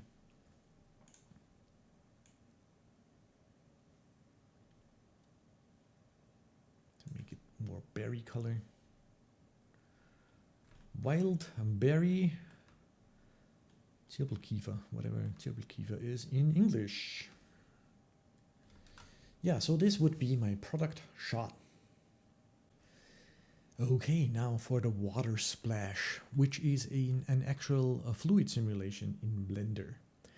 Now, I don't think I can show you in real time because it takes hours and hours and hours to change the settings and to bake again and then look what the result is and then change some settings again and bake again. It took me forever to get that water splash that you saw. However, I can show you how to set it up and what settings to play with. And then I think I'm just going to open my original file with the finished water splash that I used for the render and show you the settings and the final result basically. Okay, so how do you make this water splash simulation? Let me quickly just hide the bottle. So first of all, for a fluid simulation, you always need a domain and then the fluid and then some things that affect the fluid. Like, for example, the bottle falling down into the water and creating that splash. Okay. So first we add a mesh cube. Scale that down and bring it up to basically exactly the bottom of my seamless here. Okay, so that will be, let's say that this is the domain. We can even scale it down a little more maybe. Okay, and then we go to the physics tab. We go fluid. It is the domain, and the domain is a liquid, and it looks like this.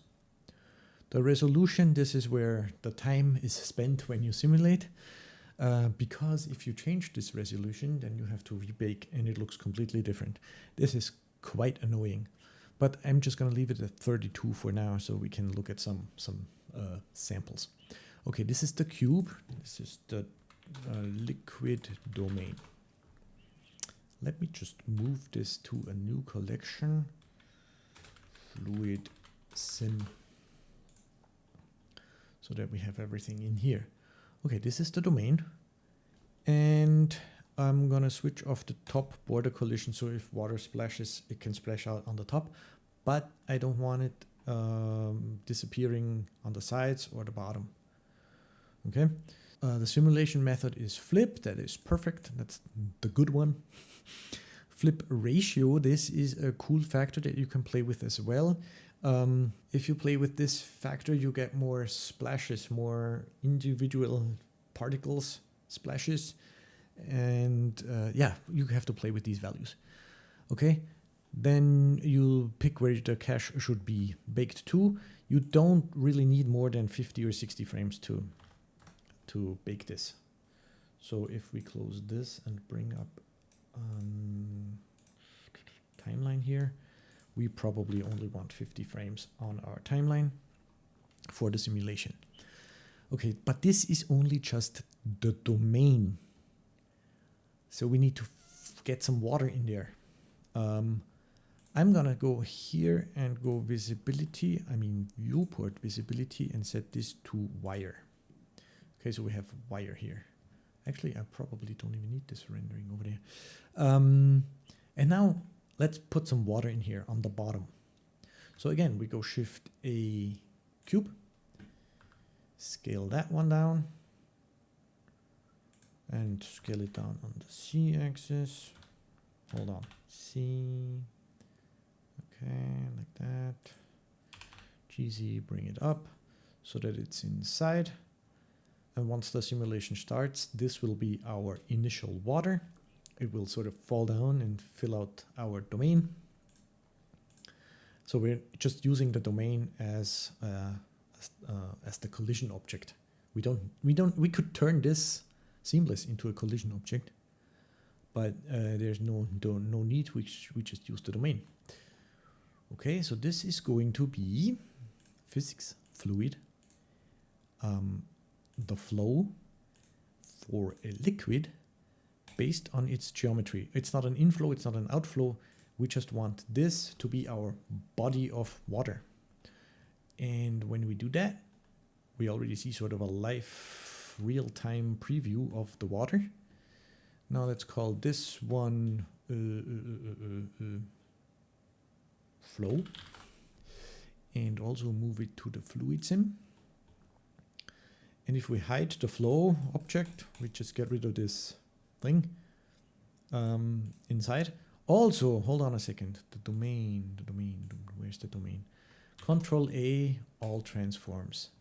And the flow, Control A, all transforms. This might be important. And then we make the flow disappear because we don't need it. We just want this to be water. So now I'm gonna save and hit spacebar and see what happens. And stuff is happening. It's filling out.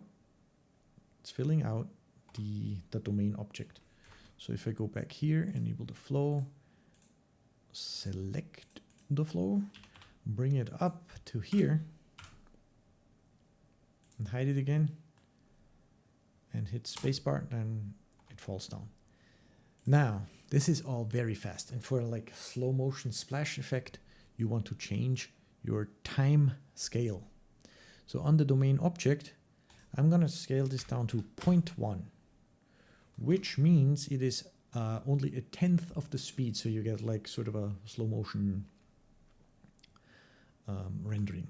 See how slowly it falls down? Hits the bottom of the domain object. Here it splashes up a little bit here. Okay, so this is how we basically fill our domain with the initial water that we want. So let me bring this back down, because I don't need to spend time simulating water falling down at all. So if I go back to frame 1, hit spacebar. Is this doing anything? Liquid domain. Where's the cache? Replay is resumable.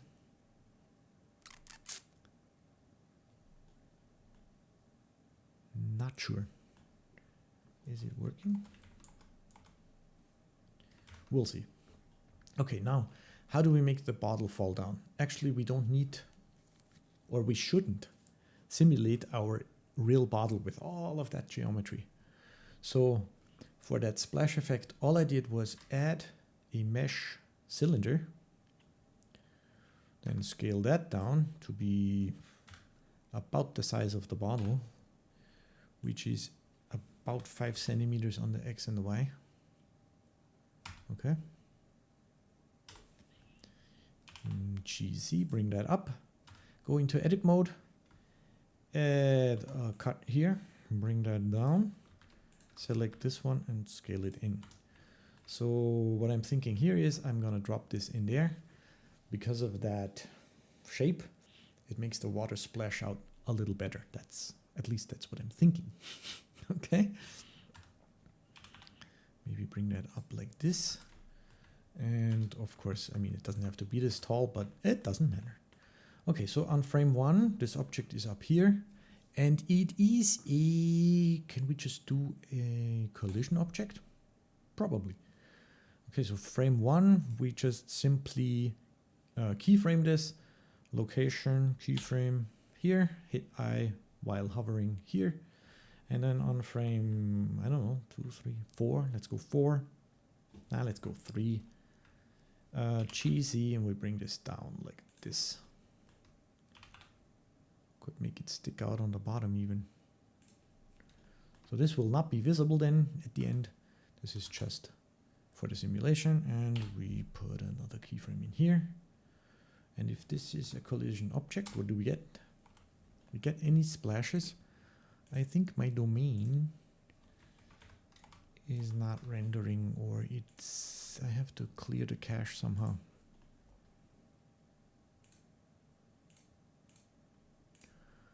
Let's set it to modular. Okay. Yeah. Okay. So when you set this to modular and to is resumable, what you get here is you get for each like section here, you get a bake button. So you can bake the simulation for the 50 frames that we set in the cache. And then for the mesh, in order to turn this simulation now into a mesh, this is its own step here. You can bake the mesh. So now if we hit spacebar, nothing is moving. Why is nothing moving? Particle radius, diffusion. Oh, particles, by the way, we do want spray.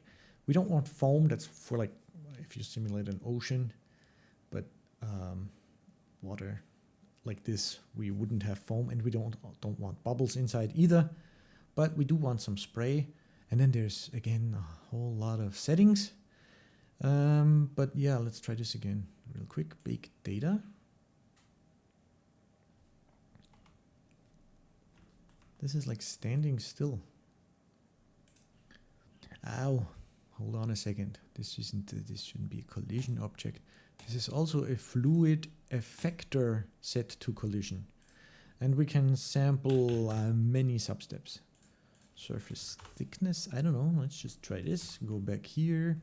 Go to the domain. Where is it? Where is my cylinder? This should be in the fluid sim too. Liquid domain. And bake again. Oh, and it's much slower already because it has to take care of the collision, I guess. Okie dokie.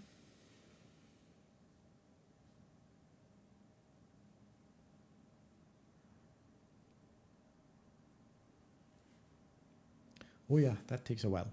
And this is what I said before.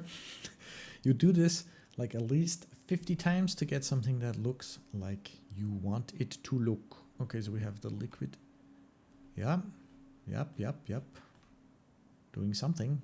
We're not getting splashes, but you would already get splashes if you set the resolution to a much higher number. And then this takes even longer to bake. And then you change settings. And like I said, you change all these flip settings.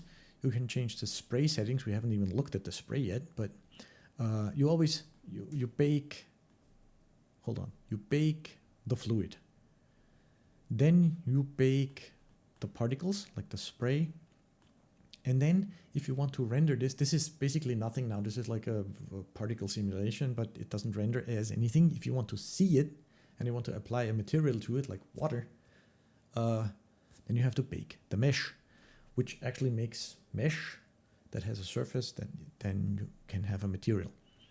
And you keep doing this and keep doing this until you get this splash effect that you want. You definitely want to set this to a rather high number here. And then, yeah, well, it takes, 10, 15 minutes for baking. And then you see the result and it's not what you wanted. And you change some values and then you click bake again. And really, like I said before, the issue here is that you can't just stimulate it with a lower resolution and then up the resolution. It just doesn't work. As soon as you change the settings, you get basically a completely different fluid simulation. That's how it is. So how about I save this and I open my original file and show you what I got. Okay, so this is that file. You can see here I have the bottle, I have the label, I have the water drops, and I have the bubbles inside. Basically, really the same thing that I just showed you. This is it. But in here, I also have a liquid simulation, fluid simulation, which looks like this, which I think looks very, very nice. Now, I don't know why, but I have somehow messed up my camera, I guess. Hold on, let me see. Camera should be zoomed in way more, like this. Is that also 100? Yeah, probably. Okay, it looks like this, and I have a very shallow depth of field on my camera, just so that the label is in focus and some of the splashes, but having the things in the background and the foreground out of focus makes it look very cinematic and actually photorealistic, because every camera has some sort of depth of field, usually. Okay, so what are the settings? You can see here I have the liquid, I have the domain, same thing, but this is already converted to mesh in this case. So this is mesh. Hold on a second. Where's the spray? Spray bubble. Can I disable the spray? If I go to the particle system here and I disable the spray. Yeah, so now we have just the liquid, the fluid simulation. And this is already meshed. So on the domain, fluid, here you can see we have the liquid. It's a flip fluid simulation. I have set the flip ratio to 1. I don't know why. And you can see here some of the settings. Hold hold on, my head is in the way. Let me switch this over to text so that you can see here my values that I set. I have particles spray.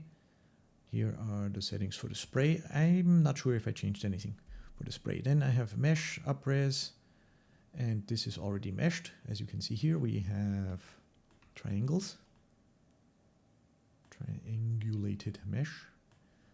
Okay. And yeah, this is simulated using this cylinder object here, which is now not visible. Same thing here, cylinder. And of course, for the final shot, you just replace, or you just make your bottle visible, and it looks like the bottle caused the splash.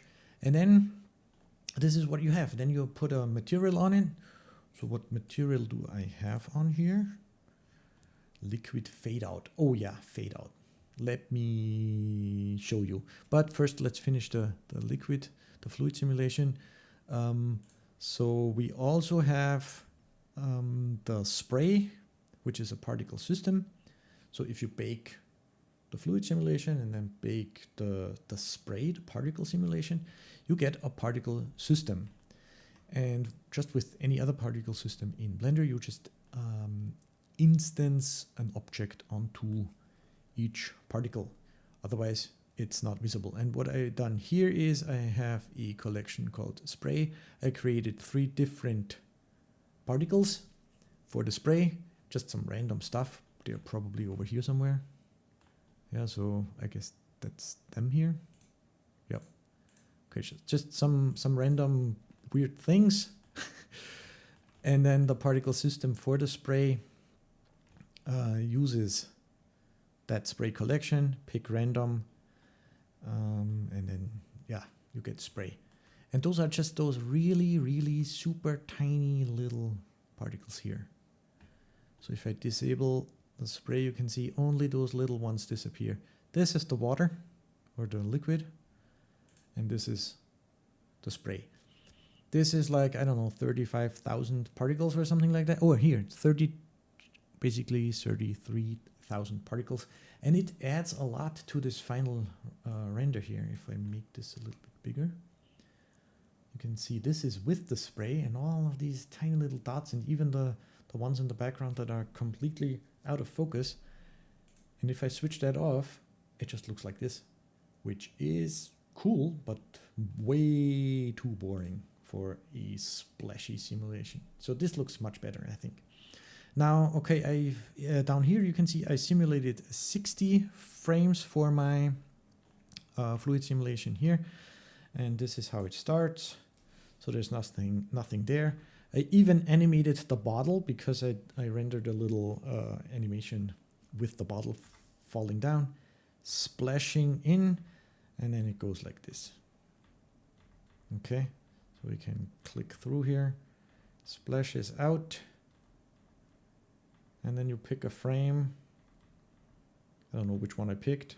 I think frame 50 or 52 or something. I just wanted this to be basically visible, almost perfectly visible. So this would be that. And then you just render that out. Oh yeah, liquid material. Liquid fade out. What do I mean fade out? Let me show you. So let's go to the shader editor. And let's say we just plug a transparent mixed with glass in, and we have some volume absorption, just like all the other liquids basically for this. Okay. Now let me just unplug this and set this to 0. So this would be the liquid simulation. Now our domain has a certain size. The domain doesn't go back here all the way to the horizon, which would be nice, but you can't simulate that in one lifetime. So the domain is just this tiny little cube here, which means we get this cutoff in the back there. Now it gets blurry a little bit because of our depth of field, but of course it's ugly, right? I don't want this line back there, and it's even more visible if I switch off the spray. then you can really see this is where the water ends. Looks kind of weird. So what I did was how can I show you? Hold on a second. If I set this to rendered view,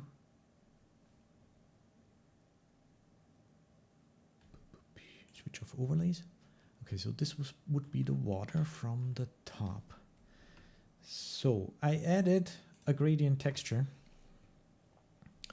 and I used generated texture coordinates, and then I used a mapping node to move this gradient, to move its coordinate system basically back here, and have it fade out from black to white, and have this fade at the back here. And I use this factor in this mix shader to mix the water material with a transparent material. So I'm making the water transparent, fading out here in the back. And now you can see we don't get this horrible dark line up here. We're just fading into the background, which looks still very nice, I think. Especially for a product shot or online shop, this looks perfect. Okay. Now we do have some volume absorption here. Oh, this is right. This is the volume for the white liquid. But if you wanted to have the red liquid matching the fluid inside of the bottle, you would have a different color with a different volume absorption. And then I also fade out the density here. Because if I do it like this, then we do get the surface, like the glossy water surface, fading out to transparent, but not the volume. So we also have to volume fade out the density of the volume in the back here to get this looking like this.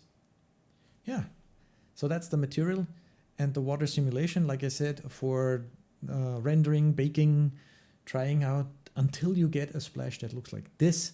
It's been hours for me. But I think I didn't forget anything now to show you how you do it. You play with the values, you bake, and once you have the splash, you got the material. Yeah, that's it. And then in the super final shot, of course, you can render this out now as an animation. Okay, and it looks kind of cool. It's only 50, 60 frames, so it's a very short animation. You can do this for a longer time, but I think once the water splashes, it's not that interesting anymore. However, or you could even render a super slow motion, render like 200 frames and change the time value here. What was it called? On the domain, here we have the time scale. If you set that even lower, then you get even more slow motion. And then in the final render, I also added some ice cubes, which is this thing. So I modeled an ice cube somewhere. Where do I have my ice cubes? Here. I modeled 3 different ice cubes, just some random variations. And I think I used a real particle system. Yeah, ice cubes particle system.